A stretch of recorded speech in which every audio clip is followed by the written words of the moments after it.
Have you ever wondered why, among thousands of ancient texts, the Lotus Sutra is regarded as the crown jewel?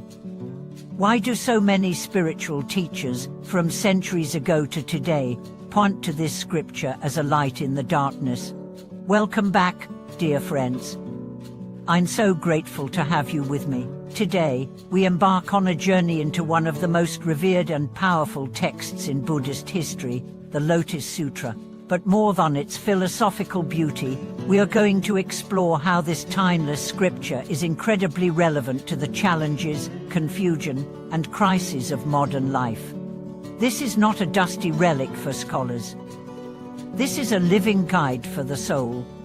Whether you're battling uncertainty, seeking your purpose, facing heartbreak, or simply longing to understand yourself, the Lotus Sutra offers a path not to escape reality, but to transcend it from within. So what makes this text so unique? Let me start by sharing a brief overview.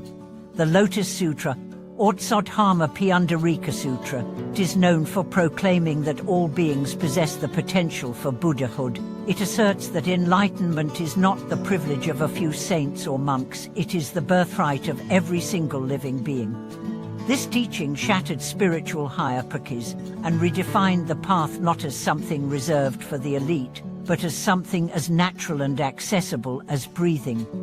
Imagine a world where every person you meet, yes, including the ones who are near you, carries the seed of awakening. That vision, my friends, is the world of the Lotus Sutra. And in today's noisy, competitive, and divided world, that message is revolutionary. Let me tell you a story. A woman named Osha was a corporate executive in a fast-paced city. Her life was full meetings, flights, deadlines. But inside, she felt empty.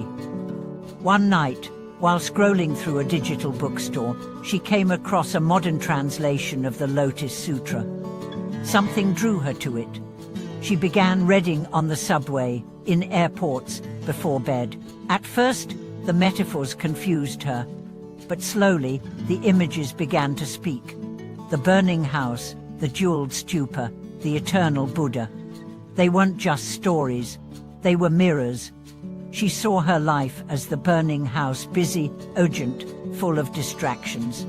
And she realized she was the child, too caught up in play to see the danger. The sutra didn't shame her, it awakened her. She began to simplify, to meditate, to prioritize what mattered. And in doing so, she discovered something the world had never given her: peace. This is the power of the Lotus Sutra. It doesn't hand you commandments. It tells stories, myths rich with meaning, Qigong alive with insight. Because transformation doesn't happen through rules, it happens through realization. Now let's look at some key teachings. One of the central ideas in the Lotus Sutra is the concept of twin vehicle. This teaching reveals that all paths, whether Theravada, Mahayana, Vajrayana, or otherwise, are ultimately leading to the same truth. What does that mean for you? It means you don't need to obsess over finding the right practice. You simply need to practice with sincerity. Whatever form your path takes, if it brings you closer to compassion, wisdom, and truth, it is valid. In today's divided world, this message couldn't be more relevant. The sutra invites unity, not through uniformity, but through shared purpose. Another core theme is eternal Buddha nature. The sutra teaches that the Buddha is not just a historical figure who lived 500 years ago. The Buddha is ever present, eternally guiding, continuously manifesting. This changes everything. It means that awakening is not a far-off event. It's available now, here, within you. Even in your sorrow, even in your confusion, even in your doubt. You don't need to become someone else. You need to awaken to who you already are. Let me share another story. A young man named Jordan struggled with self-worth. He felt like he wasn't good enough spiritually, emotionally, socially. One day, the teacher gave him a copy of the Lotus Sutra and asked him to reflect on a single passage each day. Weeks passed.